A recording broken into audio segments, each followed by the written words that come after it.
You collect data, analyze the data, and predict what can happen.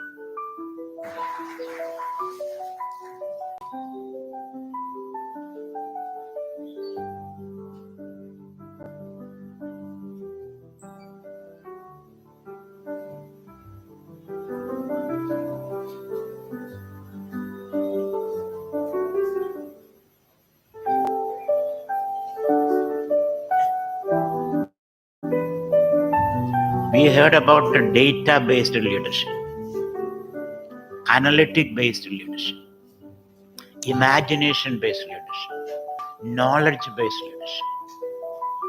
These are the leadership styles that we are talking about. You collect data, analyze the data, and predict what can happen.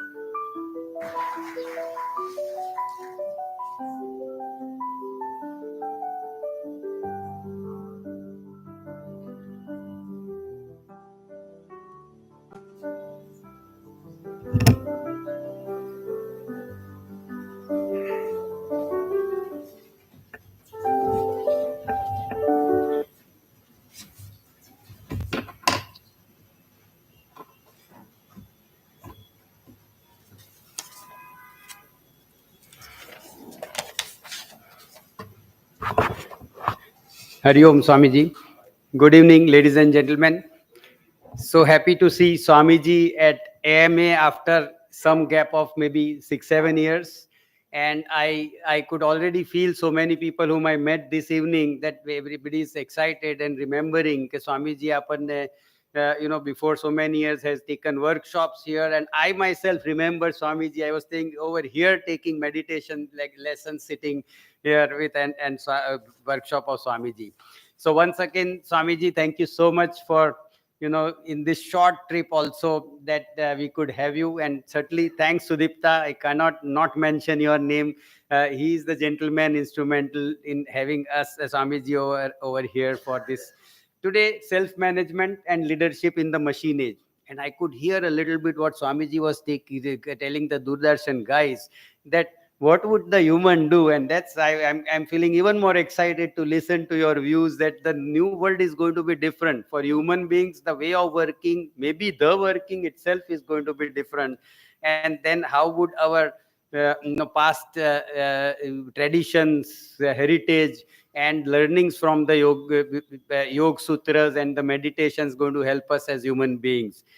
My role is just to introduce Swamiji, who doesn't need introduction, but I will do that as a matter of protocol. Swamiji is a spiritual director, chairman, and paramacharya of Sambodh Institution in India and the US, including the Sambodh Society US and Sambodh Foundation in India. He leads the Bodhananda Research Foundation for Management and Leadership Studies, pioneering in the integration of Indian wisdom with the contemporary management principles. And that's what we are going to today have from the point of view of the old wisdom. He a distinguished Vedanta scholar. He teaches Advaita Vedanta, Yoga Sutra, Upanishads, Bhagavad Gita, etc. He has trained numerous students in India, leading them to the highest monastic order of sannyasa. Swamiji also spearheaded multiple social and educational initiatives, overseeing 12 Sambodh institutions dedicated to empowering underprivileged children and women. Swamiji is a world-renowned management guru, blending Vedantic wisdom with modern leadership principles. A sought-after faculty at Ahmedabad. We would have Swamiji over here multiple times, at least 6, 7, 8, 9 times when we had that wisdom week. Now at Ahmedabad Management Association, we do this wisdom whenever we get somebody as revered as Swamiji over here. Earlier, we used to have a week where 5 days we used to have the Swamijis or the wisdom speakers coming in. His book on Gita. And for everybody, we have the publication department right on the ground floor where we have Swamiji's books also which are displayed and which can be purchased also. They are very nominal cost, as you know, published by Ahmedabad Management Association. So that is also available. His book on Gita and Management, 1994, was among the first to apply Bhagavad Gita's teachings to business leadership, followed by Indian Management and Leadership and Management and Mahabharata. He is a prolific author. Swamiji has extensively written on meditation, self-development, and many more books and authors and articles and numerous speeches across the globe. Swamiji, once again, thank you, Hari Om, and so happy to have you over here. Everybody is keen to listen to you. Thank you. Thank you very much. And yes, as a token of our greetings, we'll give Swamiji a Atal Bridge. This is our Ahmedabad Atal Bridge. Swami. Oh, You Atal might Bridge. not know. This is a new bridge which has Oh, come to really? Ahmedabad. Across. And we always say that this is a connected. Middle Bridge, which is across the On the riverfront. river. Yes. Thanks.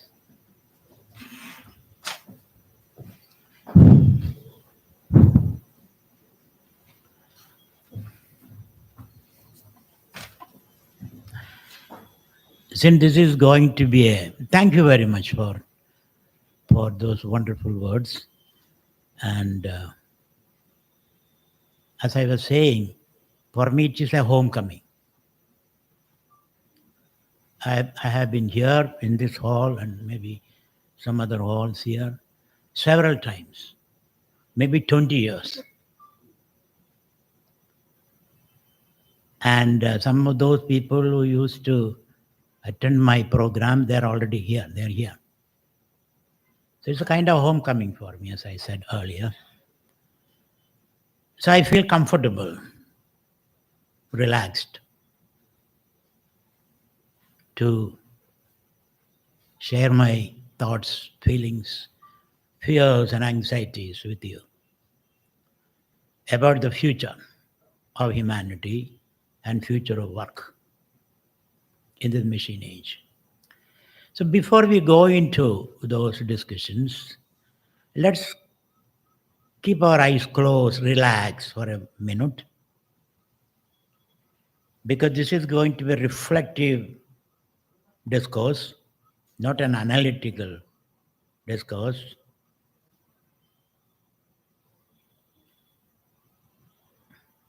We are just reflecting upon things. Analysis with your eyes closed, your attention between the eyebrows, your hands resting on the knees, totally relaxed,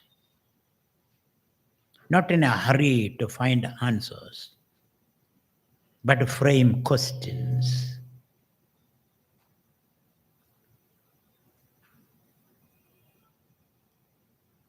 That's what called reflection all about.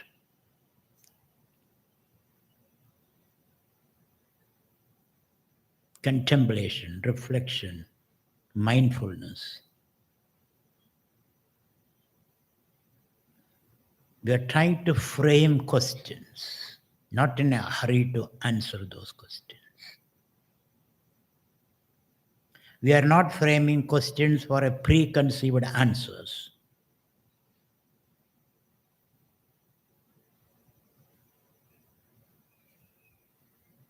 Which is called reflection. So that we become an open architecture where nature can project answers. Nature is much more wiser than you and I. Much more intelligent. Nature is alive. So you are creating a space through reflection so that you can frame questions from different angles, perspectives, taking into consideration the interest of all stakeholders.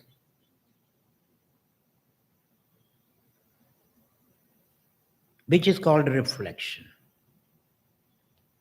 In reflection, you leave none behind. Like a mother takes the interest of all her children, including her husband and the in-laws.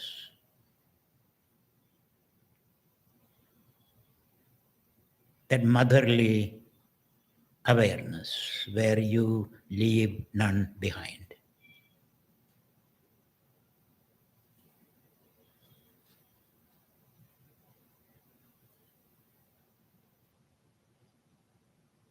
So when you close your eyes, the mind pops up. So with your eyes closed, attention between the eyebrows, totally relaxed, the mind pops up.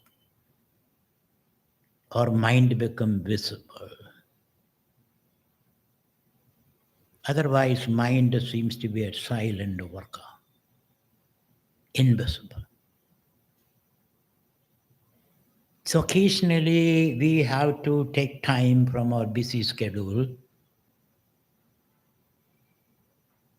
and sit quietly with our eyes closed so that you recognize the presence of the mind and the spirit.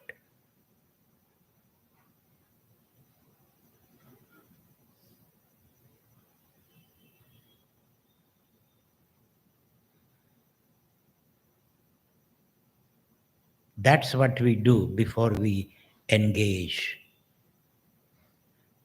before we frame these questions.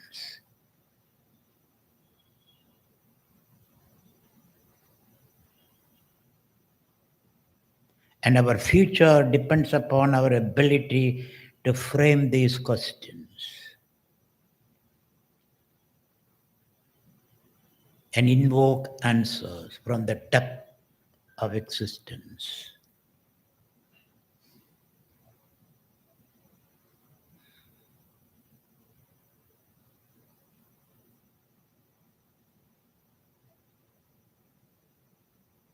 So when we close our eyes and totally relaxed,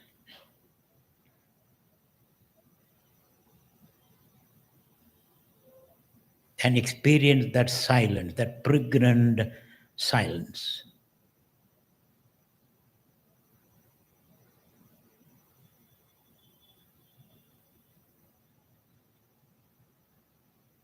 watching the flow of thoughts, watching the flow of events,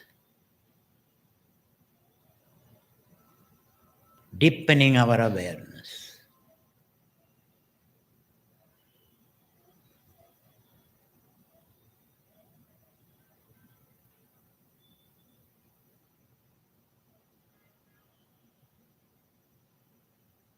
And this is necessary for enjoying our being, our humanness.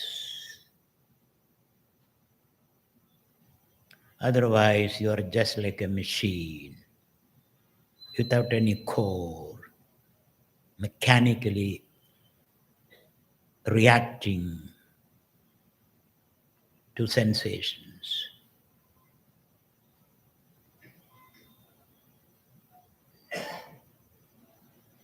Running around like a headless chicken.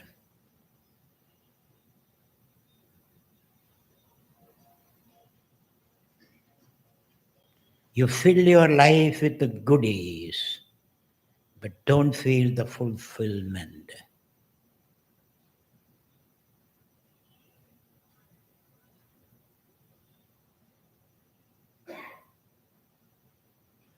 So relax, observe without judgment, without reaction.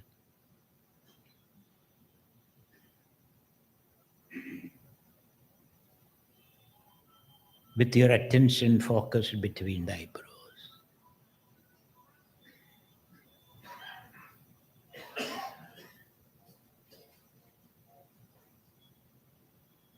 And wherever God or nature takes you, follow that calling.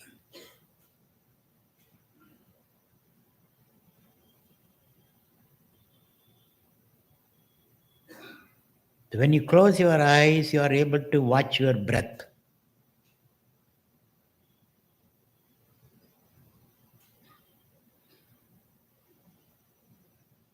In fact, breath is the incarnation of God in your life. Without that breath, you are dead.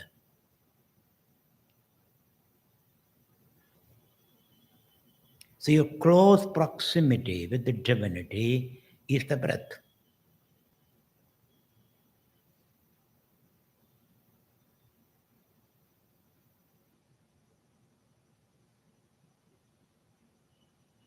As somebody said, God lives in your nostrils. And hence Bhagavad Gita says, focus on the nose, the tip of the nose.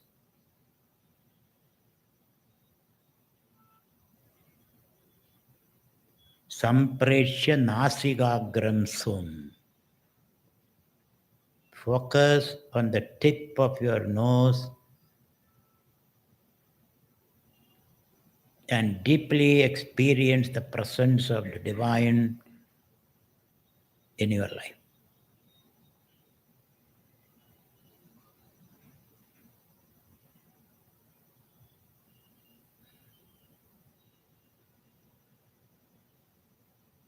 So in this machine age, we have to practice meditation to capture yourself.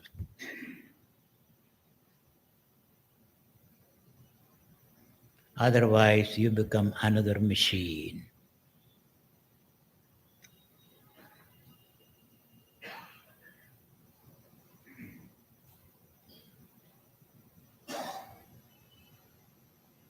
So what distinguishes you from a machine is the self.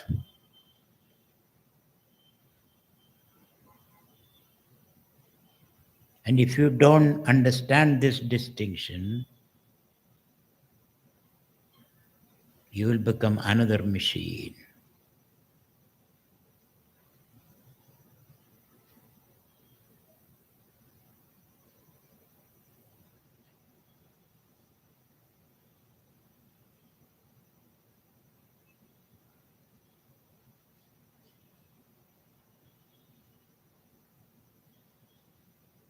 So let us develop this discipline of reflection, contemplation, meditation.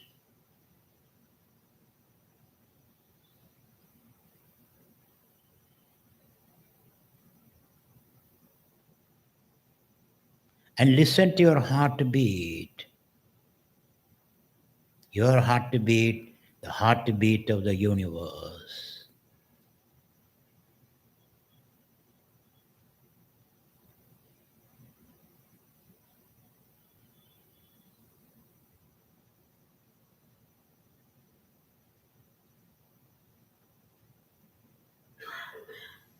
That's when you become the pivot or the hub of the universe.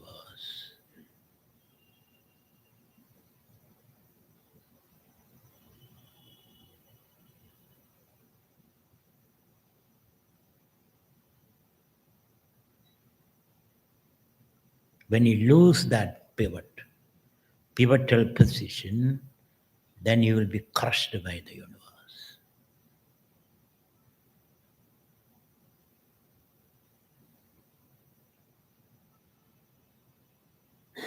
Which is the importance of meditation, to go deep.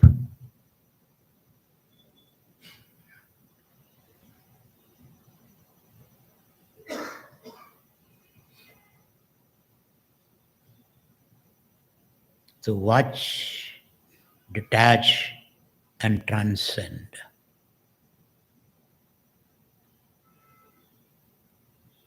Regain your lost identity.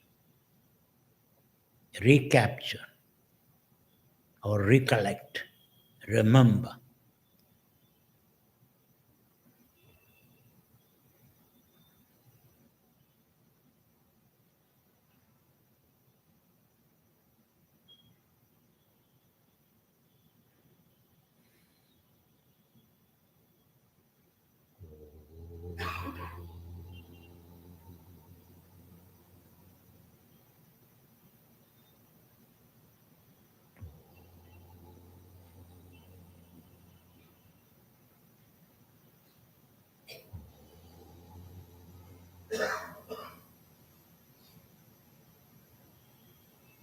Shanti, Shanti, Shanti. Relax, relax, and relax. Okay, open your eyes. So a little bit of meditation for you. I hope you enjoyed it. And with this mindset, we have to enter into the discussion, this evening's discussion. So there are 4 or 5 key words around which we'll weave the discussion. Those key words are: one, the self, the key word in our life, and the meaning of that word, self. You all have a self. I hope so. You say myself, themselves, itself, herself, themselves, himself, all that self. Self seems to be an experience which never leaves you. We all have a self. That defines our identity, your uniqueness. What distinguishes you from another person or an object, another thing. So that self is to be inquired into, which we don't do these days. We don't undertake that inquiry. And the other idea is management. Managing whom? Who will manage? Who is managing whom? For what? And what outcome you create by those kind of management. So management is another idea which we will be exploring. And then leadership. Leadership. What is leadership? Who is a leader? One who leads. One who show you the promised land. He's a pointer. He points out. Inspires you. Inspires you to work hard, to stretch your limits without any feeling of pain. He motivates you to stretch to your limits. And leader can be a healer also. The presence of a leader, you feel healed, become whole and complete. You feel at home. That is one way of defining a leader. In whose presence you feel at home. You feel you can give up all your defenses. You can pull off your mask and be yourself. So leader can be a healer in whose presence you feel comfortable. In his presence you can speak your mind, your heart, your thoughts. You don't have to sugarcoat it.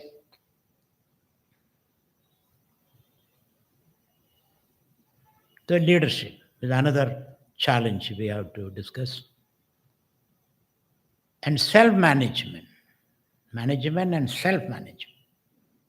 Managing yourself. Not that somebody else manages you. That is your primary duty, to manage yourself. Who will manage you? You have to put up yourself. You have to lift yourself by your own bootstraps, as they say. So self-management. Udareyad atmanatmanam natmanam avasadeyed. You have to lift yourself by yourself. That is what's called agency. I have the agency. I have the responsibility. You cannot outsource that responsibility. You cannot blame your parents or God or your environment, your childhood experience for whatever you are today. The blame game, playing the victimhood, these all have to be given up. Take responsibility. What is responsibility? The ability to respond to challenges. Pull out responses from yourself. So self-management, you have to bring yourself, by yourself. Uddhareyad atmanatmanam. Bhagavad Gita. Take responsibility. Don't blame your parents or your gurus or God for your life's problems, for whatever you are today. You're blaming, keeping on blaming. And how old are you? 94 years old. Haven't you stopped blaming others? This blame game, abandoning responsibility, abdicating your responsibility. If you are a honest person, you have to gain that, take up this responsibility, and say that this is me. I mean it. So that kind of a ability to manage the self-management, where you don't blame anyone. And if you can manage yourself, you can manage others also. Or in your presence, others will learn how to manage themselves. It is not that you are managing. Like even lead a cow by its nose. You are not doing that. Watching you in your presence, others learn how to manage themselves. So you create a community of people who can manage themselves instead of managing each other. That's self-management, leadership. So a person who can lead herself alone can lead others or inspire others. So we'll be looking into that leadership. Then the machine age, that is another. The machine is the big elephant in the room, or the bull in the china shop, as they say. The machine has become very disruptive.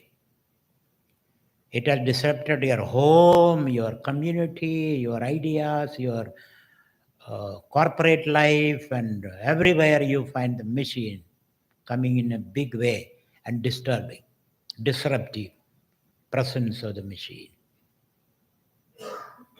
AI, AI-enabled machines, machine learning, all kind of things. I don't have to, you are all experts on that.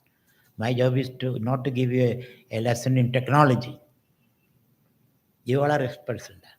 My job is to look into the future. What's our future? What's going to happen? What's going to happen to humanity? What is going to happen to work? Because we are essentially workers and consumers.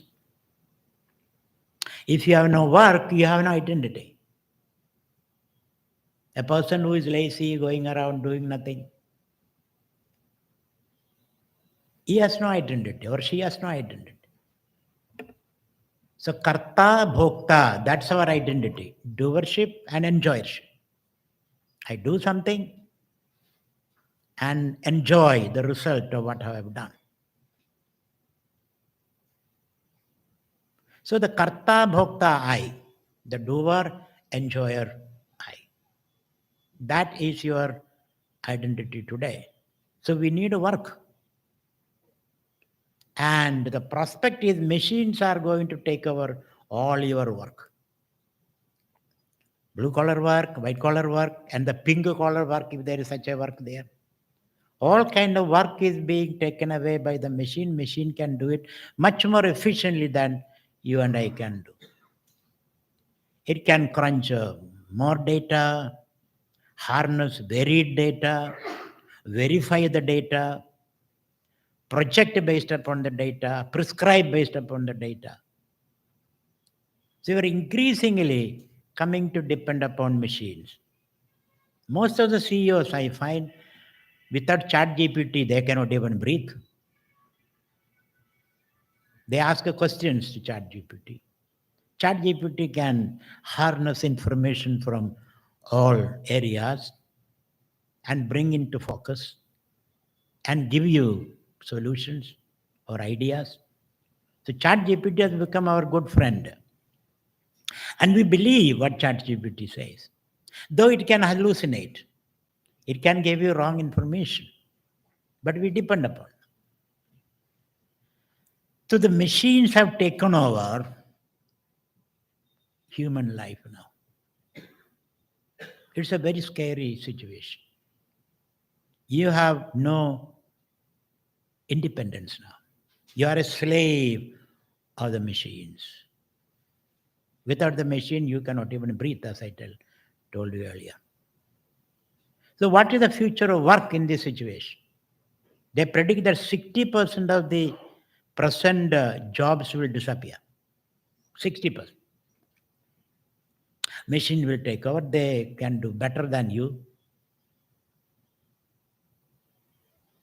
much more efficiently, faster. They can perform the work. So that scenario, we have to be very awareful of that. If not you, your children, if not your children, your grandchildren, definitely. In another 24, 30 years, machines will be doing most of the work, especially the routine work. Machines will come in a big way in industry, in education, in health sector, in defense, all these sectors. Machine is going to come. They will decide what to do. They may not listen even to your prompt. Now they are listening to your prompt. Now they will tell you what kind of prompt you have to give to them. Because machine have become very, very intelligent. It's learning. Machine learning. Machine can think now. Machine can speak now. Large language models can speak now, lambda and all that. Machine can speak, machine can think, and machine can do things. Earlier, actually thought we will think, machine will do. Now the machine will tell you what to think. Machine can get into your system, your thought, your brain, your hormones, your blood sugar levels, your blood pressure level, everything machine can. Machine is hollowing out you. All your entire private life is being made public and put in the cloud. And before you think, at this point you think I'm thinking. Actually, your thinking is all done underground, the basement of your mind.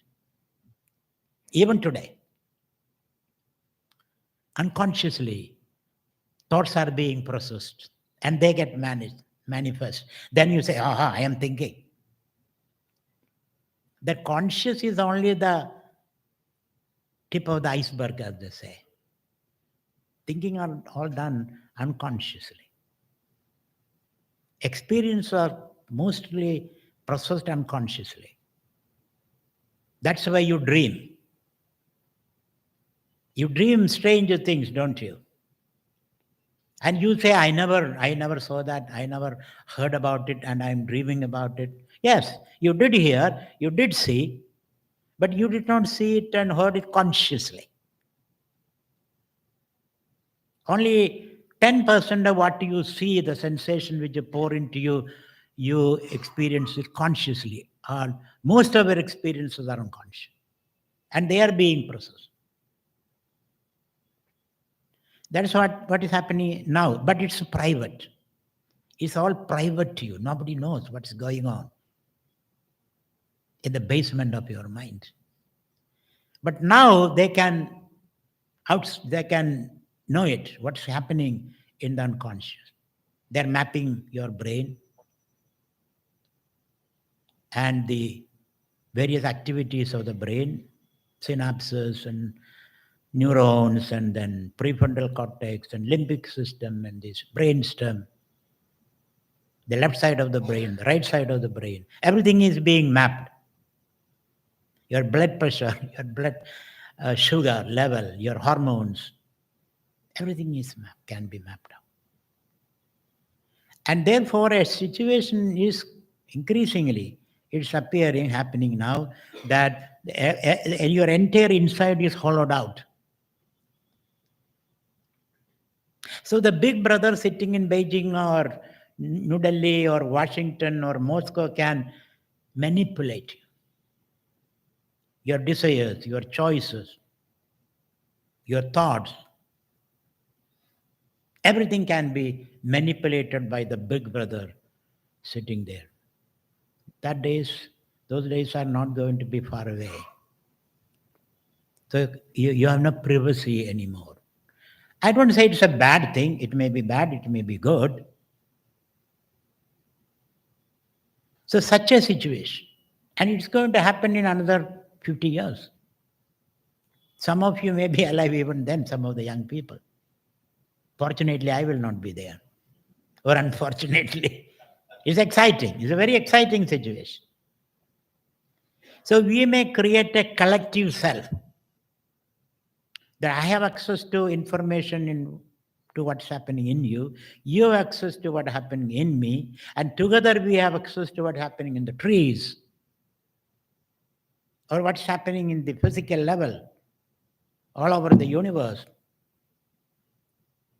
So we may create a network, information flow, such an information flow. It pours from every direction. And this machine can crunch all those information, process all those information, and take good decisions, bad decisions, God alone knows. In the Bhagavad Gita, we say, Sarva Bhudatma Bhudatma. Yourself is the self in the other. Sarva Bhudatma Bhudatma. Deep down, we all have the same self. We all share the same self. Deep down, as you go deeper and deeper. Superficially, we all are different. But the superficial difference is not real. It's only a story that we tell each other. You have your story, I have my story, and we talk to each other, though whether we listen or not. But deep down, our story is the same. The Bhagavad Gita uses this phrase, Sarva Bhudatma Bhudatma. Myself is the self in you and in everyone. And then Bhagavad Gita says something more. Mamatma Bhuta Bhavanaha. It is that self which has flowered as the whole world. So there is a deep connection existing. You know, what they call the quantum entanglement or quantum superpositions and all that. Shankara used the word adhyasam. We all are riding on each other, he said. We all influence each other in a deeper level. So I don't say it's a bad thing to happen, that the machine can collect data from various sources, process those data, and the more data, the better decision. More data, better decision. So I would say God is data. More data, better. Less data, wrong decision. And most of us take decisions with a limited data. That's why we make mistake. And we say, I'm sorry, when we make a mistake. So the more data, the better decisions can come. These are some of the scenarios we can build. As a result of that, the machine collecting all the data and communication flow from various entities in the universe, so we are able to take better decisions. Other prospect is that somebody sitting in the capitals of the world who has access to all this information can control all of us and make us machines, pets. If you want to be happy, if I want all my people to be happy, he presses a button, all are happy and dancing. Possible. Because you are a creature of hormones. When the dopamine hits, you stand up and dance. When less supply of dopamine, then you sit and weep. And most of us are creatures of hormones. Previous experiences, the hurt that you felt, the offenses that others dealt to you. So this situation, there are plus and minus points. One scenario is we all become free because we have access to all kind of information so that we can take better decisions. Or somebody sitting somewhere controlling, maybe a bad actor, maybe a bad state, maybe a dictator, which is happening in China. They control the behavior of their people by the use of technology. So these are the two prospects that is possible. So if you have no self, that's what I am coming at. A machine can be pulled apart and put together.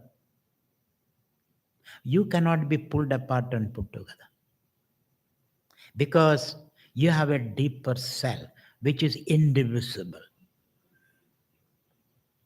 But the problem is we have forgotten that indivisible self and we are identified with the body, mind, ego complex which are divisible, which is changing.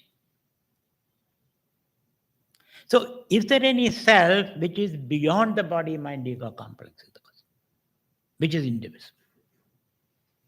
If such a self exists, then you are the master, you are in command. Such a self doesn't exist, others can manipulate you. Others can dictate terms to you. You become a pet. So these are some of the questions I am posing. I have an answer to this question. These are answerless questions. If you give any answer, they are questionable answers. We can always question them. Our answers are questionable. They are not perfect answers.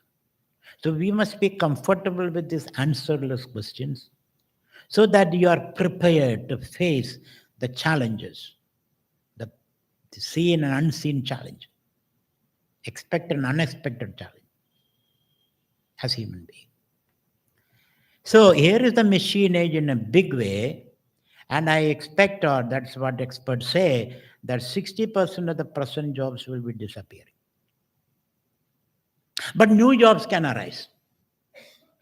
New jobs. But we need a mindset to unlearn and relearn. To unlearn whatever we have learned. And to relearn, which is a very painful process. Because we want to live in the comfort zones.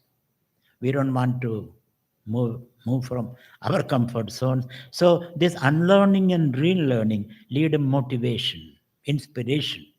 This is leadership job. To motivate people to unlearn and relearn and the process without losing their self. If your self is nothing but your memory, whatever you have learned, all our knowledge is memory, isn't it? You say, I am a doctor, meaning what? All that you've learned in the medical college, which become irrelevant when you walk out of the medical college. All that you learned in the engineering college, which become irrelevant as you walk out. Meaning you should know how to use that knowledge situationally. Mere knowledge is not enough. You should have the ability to employ it according to the need of the situation, which doesn't happen. That's why most of the engineering graduates are unemployable. Because the knowledge is sitting like a heavy burden in their brain. There's no plasticity to that knowledge. So, and if you are conscious of yourself, then these changes that happens on the material and the mental level can be handled. Otherwise, you go down the tube, as they say, because you feel you are lost. You feel you have been completely objectified. That's a very painful situation. So it's very, very important we become more and more reflective and be conscious of your identity, yourself, and managing yourself, retaining your self-identity is very, very important in this machine age. I think that's the leadership challenge that we are facing today. How to motivate people to unlearn, relearn, and a continuous unlearning and relearning because the change is happening so fast. And machines have invaded all the known territories. The only territory with the machine has no access is yourself. It cannot be objectified. Everything else can be objectified. If it can be objectified, then it can be mechanized. It become a territory of technology. And we cannot live without technology. Technology is the agent of growth, human flourish. When I started using my prehensive thumb, the oppositional thumb, that is the first technology that we started. Along with that, the brain also developed, the prefrontal cortex developed. Then I started making tools, took a piece of rock and shaped it and give it an edge, or a stick and give it made a point, a sharp edge to that. So slowly technology developed and created more comforts and conveniences, and the brain started developing. So you cannot avoid technology. Technology is part of our life. Only human beings create technology. Animals don't. Though birds make nest and then, all those little technology they use, but human beings, there's an enormous or complex technology is developed by human beings. So I don't think that you can live without technology, and it's going to be there. And the march of science and technology cannot be avoided. You better live with it and know how to handle it. So, what is our self? That's very, very important. As I told you, our self is the karta, bhokta self, the doer, enjoyer self. But when the machine take over your life and do most of the things, you're no more a doer, you become an enjoyer. Something like heaven, In heaven, you don't do anything, you only enjoy. Sorge loge bhayam kinja nasti natatrastum jaraya vibhedi ubhe tirtvashanaya pibase shogadigo modade sorga loge. There you don't do anything. It's a good prospect, isn't it? Let machine do everything and you enjoy. The machine age, there will be more care industry, leisure industry, because human beings enjoy a lot of leisure. How to entertain them? How to entertain them? And people become old, especially the global north is becoming old, global south is still young. I can expect a migration from the global south to the global north because they need care, geriatric care. Or just the leisure. I just want to know how to fill my life with entertainment and enjoyment without affecting my health, without affecting nature. That's a challenge. Without affecting nature, my health, how can I enjoy? The real enjoyment is not consumption, but observation.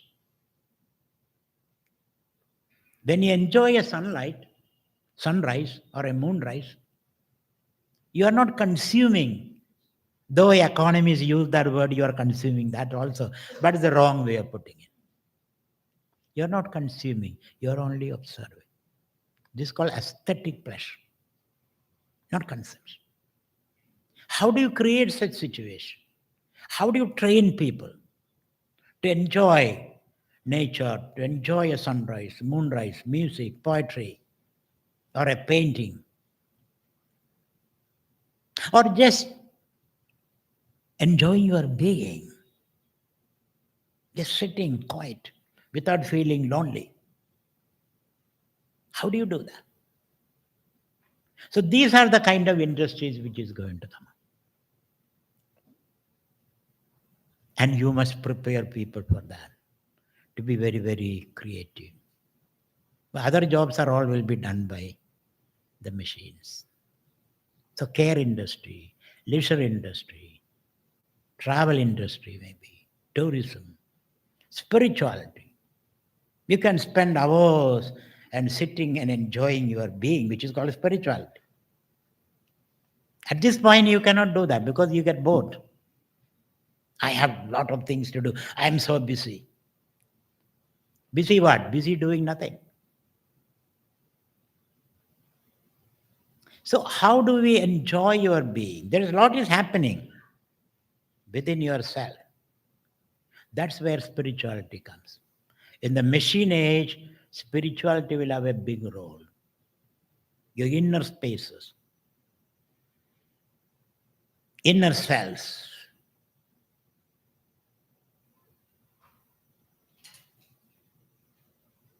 Think of that. Think of that. In the machine age, how do I live? Where do I live? What is my entertainment? How do I spend my time? Which is very, very important. So we have to explore our inner spaces. The outer spaces will be managed by the machines, including your hormones and brain. These are all outer space. These are all objects. Because you can objectify, you can take a map of that. You can measure it, manipulate it. But your deeper self is your subjectivity, pure subjectivity, which machines don't have. I suppose maybe a time will come, machine also develop a self. Not yet. At this point, machine is dumb. Whether it is AA or AGI or robots or cyborgs or whatever, they don't have a self. You can plug it off. You can take the plug off and then they become silent. So, how do I deal with such a situation? What can machines do? I cannot avoid the growth of science and technology. You may try it. America may try it. India may try it, but China will put a lot of money in that research. And they will dominate. Or bad actors, or bad states, rogue states, can develop this machine and technology. It's better that this technology is in the hands of good people, ethical people. What is ethic? That itself is a matter of debate. What's ethics? What do you mean by good and bad? Big issue. I'm not going to give you a judgment on that, but I'm just posing a question. There is one question in the Kathopanishad. Najigatha asks, what is beyond good and bad? Dharmat, adharmat, adhi. Krityat, agrutyat, adhi. Beyond the action and the outcome of action. Bodhat, bhavyascha. Beyond the past and the future. Is there something? That question becomes very relevant in the machine age. Is there anything beyond? Good and bad. Past and present. Future. Or karma and karma phala. Is there anything beyond? Nachiketa asked this question to Yama. So machine can manage time. Time will be space, can be managed by machines, but not yourself. It's beyond. It's your pure subjectivity. It can never be objectified. But when you lose it, when we lose ourselves or ignore or don't give enough attention, then you become like a machine and you can be managed by others. So I see three prospects in the machine age. The march of technology cannot be stopped. Nobody can stop it. You better participate in it. There are three scenarios that we can think of. One is machine remain dumb. So it will work for you. For you individually or for the state or for the corporate world. It can work for you like a dog or an elephant or a car or something. It remains dumb. It has no self. It has no identity. It will not say I. I is a representation of an identity. I can move this table and put it there and say, stay there till I come back. The table will remain there. I can bang on the table will not protest. But if I tell you, sit here, that corner till I come back, is it going to happen? It's not going to happen. You will rebel. Spirituality is rebelling to authority figures. Spirituality is rebelling against control, exercised on you by others. Spirituality is counterfactual thinking. Spirituality is flowing or swimming upstream, asking questions. Why should it be this way?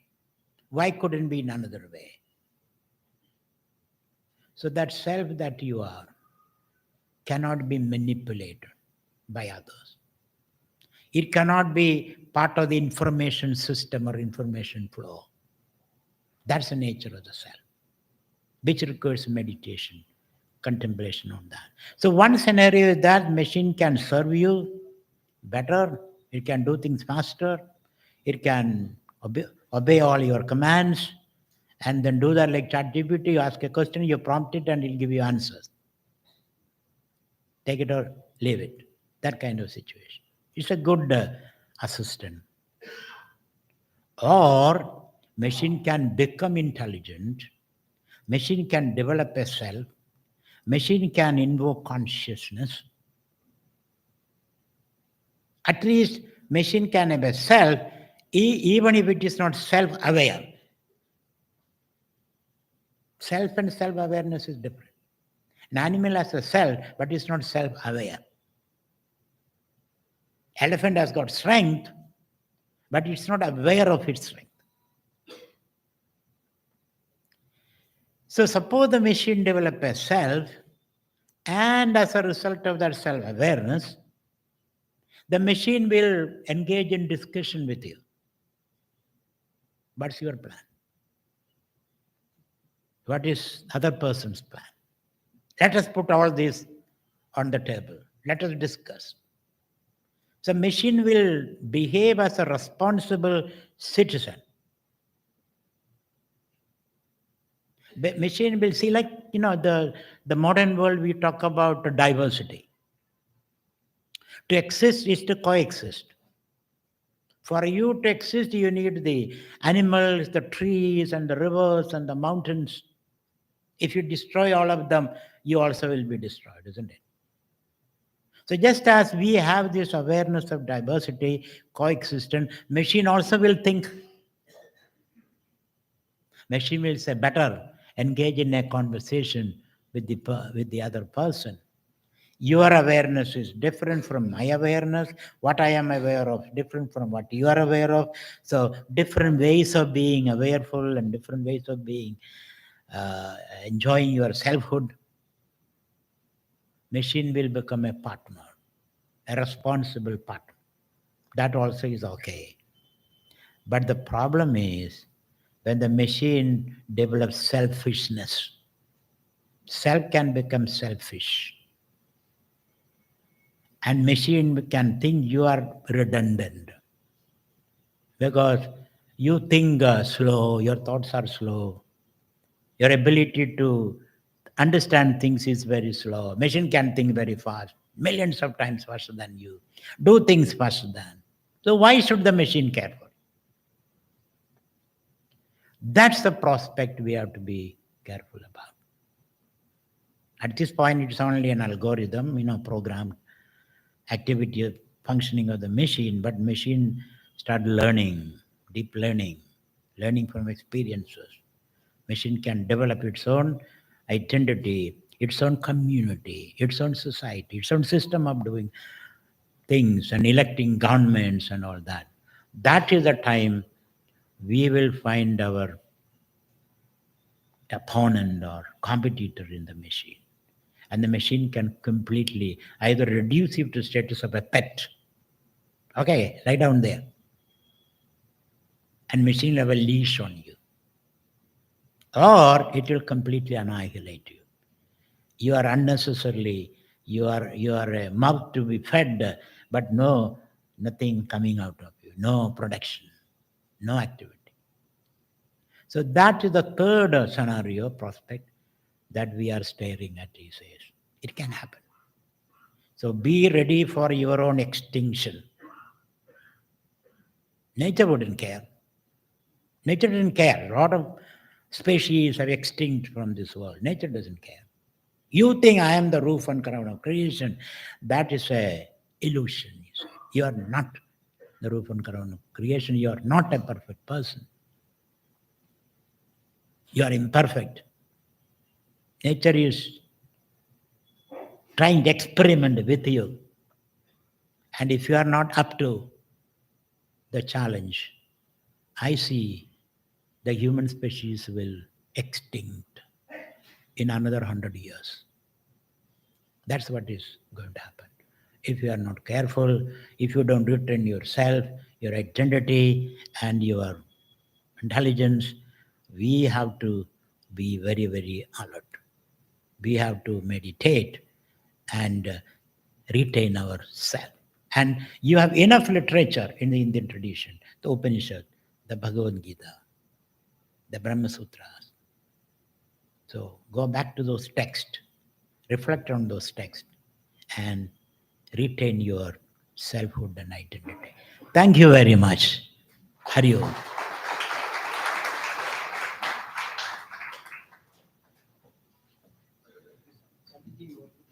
Yeah, any question? Yeah. If I know the answer, I can give you the answer. Yes, you can loud. You're a young man. You can ask the question loudly. Yeah. I feel that we have to start enjoying being alone but not feeling lonely, which resembles the energy of Mahadev Shiv, Vairagya. Shall I repeat or Yeah. was it audible? As you correctly mentioned, that we have to enjoy ourselves being alone but not feeling lonely, which resembles the energy of Mahadev Shiv, Vairagya. That means being detached from every materialistic thing and finding our own self. So, how to achieve those things? Because since almost 2 years I'm practicing that, but again going back and forth, enjoying finding pleasure in materialistic things, then coming back, starting all over again, then again going to materialistic things. So how You to have to ultimately achieve that? understand, matter is not opposed to spirit. Matter is a flowering of the spirit. Your self is not an isolated self. Your self is an embedded self. Embedded in the body, in the world. So embodied and enfolded self. You extend yourself into the whole universe. So this idea that I will run away from the world and remain in my pure self is a illusion again. While you are engaged in the world and integrate the world, that's your real self. We are not talking about isolated self. That's why I told you two things. Sarva Bhudatma Bhudatma, Mamatma Bhuda Bhavana. This Buddha, this manifested world is my own expression.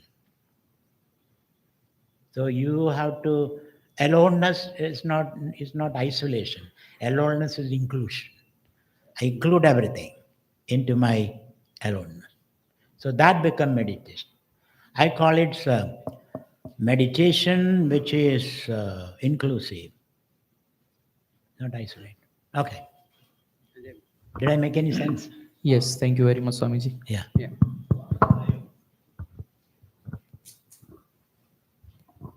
Swamiji, Hari Om. Just yesterday only, I was at the Harappan Sanskruti in Dholavira. And I found it that at the time, before 5,000 years ago, You are not clear to me. Can you Keep the mic little far. Little far. Far. Okay. Hari Om, Swamiji. Now is it audible? Yeah. Yesterday I was at the Harappan University near Kutch, Bhuj, and I found the 5,000 years ago our human beings. There were so many literate and dam and canal, everything was there.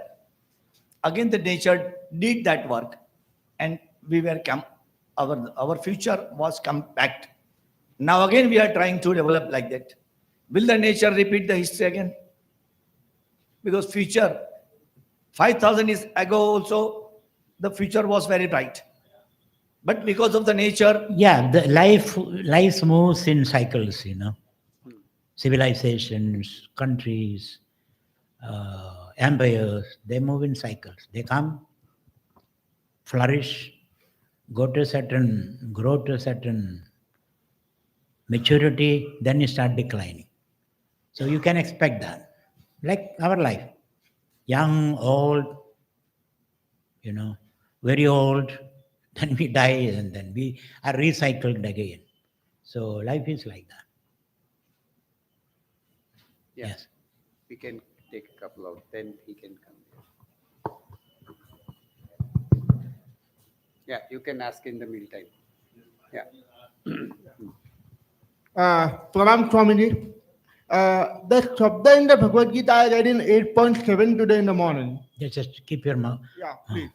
The word which I read in Bhagavad Gita, slok 8.7 of chapter number 8, Maya Pita Mano Buddhi, which applies in this subject. That in the machine age, when we are surrounded by technology and being slaves of technology, how to summon with yourself to the God so that we can rediscover ourselves as our identity as the Atma, which is the Sukshma Sharir of the Paramatma. Thank you. So that's what I was saying. You have to reflect upon yourself. God is yourself. God is yourself. Ahamatma gudagesha sarva bodhashayastada. Isn't it? God is yourself. And that self is the self in everyone.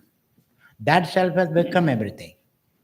Nyayam yattat pravashyami yajnatva mridamashnude. Anadi matparam brahma nasattanna suduchade. Sarvada pani badam tada sarvadochishiromkam.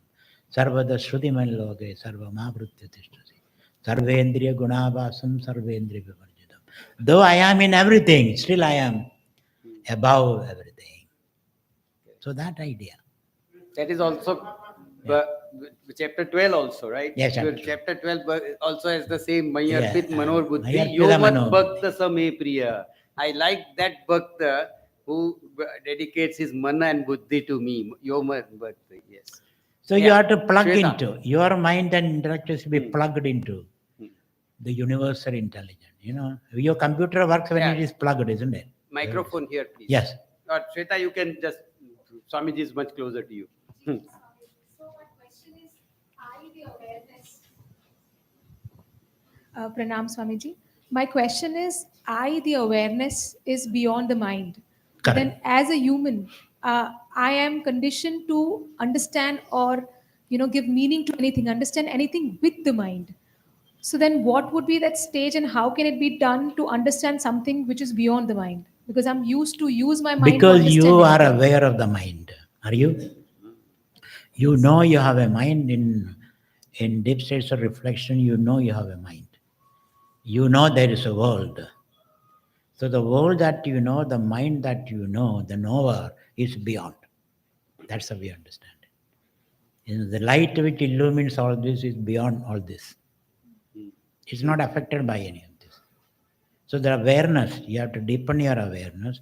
At the point the awareness is caught up in the problems of the mind and the world, you have to extricate it. Otherwise you become the problem, not the solution. When you are in the problem, then you are the problem. So stand apart and look at it. Then you get the perspective. So how do I do that? That's what I said. Watch, detach, transcend. Play with the mind. You can play with the mind. You can play with your toys. You can drive the car, but don't become the car. You can ride the horse, but don't be the horse. So, Guruji, then a lot of times it happens is who is observing? Is it the mind that is observing or it's something else that is observing? How do you differentiate? You observe, then find out. You observe, my answer doesn't help. You observe the mind and then see what happens.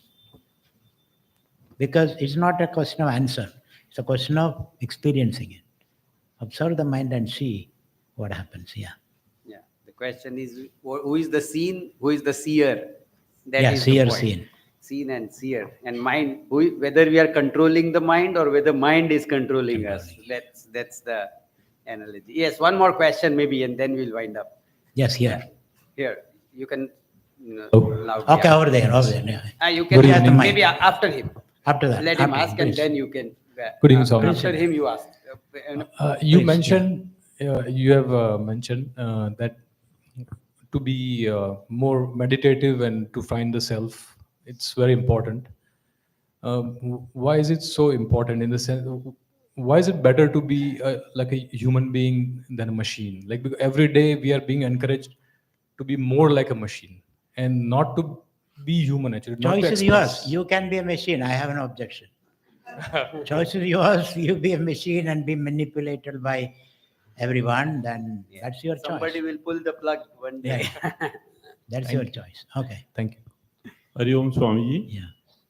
एक प्रश्न ये है, अध्यात्म को समझने में बहुत आनंद आता है, सुनने में भी आनंद आता है, पढ़ने में भी आनंद आता है, पर जो व्यवहार में आनंद है, संसार में आनंद है, वो आनंद अध्यात्म में कैसे प्राप्त किया जाए, ये मुझे जानना है. The Vyavaharik, what you talk about, the Vyavaharik or the materialistic or the transactional, in all these activities, can you return your identity? That's the question. You can jump into the Ganga and take a dip, but don't slip and fall and flow down to the river. Can you do that? Is the question. So you need that string or the rope on which you hold and jump and then dip and then come back. That ability is very, very important. Yeah. You can ask. The last question we have the gentleman. Thank you, Swamiji, for wonderful talk. My question is leadership and the self-management. Leadership and self-management for the machine age? Question mark. I said leadership is basically self-leadership, self-management. You have to lead, you have to understand yourself. When you understand yourself, you become a master of yourself. Then you can lead others. And you are not leading others like you lead a cow or a horse. You are only inspiring others to discover the leader in them. Each one of you have to become a leader. Otherwise, it's a servant-master relationship. Oh, I am looking up to you, you lead me. And there are plenty of people to lead you. Even spiritual people or corporate, they are all ready to lead you because you want to be led. You don't want to take a responsibility. You don't contribute to the emerging discussion or storyline. You don't contribute. You're only a passive listener. So we have to contribute, actively involved. So real leadership, a real leader will make everybody a leader. That is called transcendental leadership. Then there is manipulative leader. They try to withhold information and then try to put people against each other and then create a kind of conflicting environment where they can, trouble the waters, you can fish. So that I don't consider as a leadership. It's only manipulating people. So real leader is one who helps, not even help, in his or her person, others are becoming leader. That kind of conversation is what is required now in the machine age. Knowledge, this is a knowledge society. Everybody knows that nobody knows. Nobody has all the answers. So, and the knowledge is becoming increasingly obsolete, whatever knowledge you have. Because the more we know, how much less we know, isn't it? That's what knowledge is all about. Any other question? Yeah. I think we are done with the questions. Thank you. So many answers in Swamiji's questions and so many questions in Swamiji's answers. So we are trying to find, and certainly whether we get more confused or more, clear is always this is what every time we see when we talk about spirituality.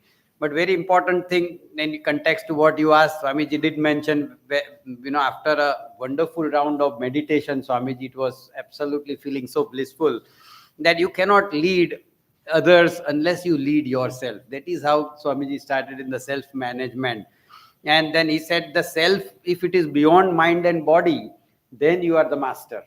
That's what, so body, mind, and then the self rises above the one beautiful thing, Swamiji, you mentioned is the new leader has a big challenge how to motivate people to unlearn and relearn, relating it to the new age. We asked the question, the new machine age, that will not be able to do the same things the same way that we have been doing all the time. And certainly the analogy between the machine and the heaven, you said machine age and the heaven, we are going to be more enjoyers than the doers. And then we'll have to certainly adapt to ourselves that why we become relevant also when we become enjoyers. And certainly spirituality will be the key thing in the new times. That so, Swamiji, fabulous. Thank you so much. The meditation was excellent, and then the discourse. We would look again and again and again, Swamiji, whenever you are in India. Of course, I'm going to catch Sudipta also as much whenever Swamiji is going to be here. Then in Ahmedabad, certainly we would like to have you. And thank you once again. Thank you, ladies and gentlemen, for joining this. This was a very short notice. Within 4 days, we could organize this program. And very happy that we have a full house today. Thank you. Thank you. Hari Om Thank you very Swamiji. much. Thank you once again.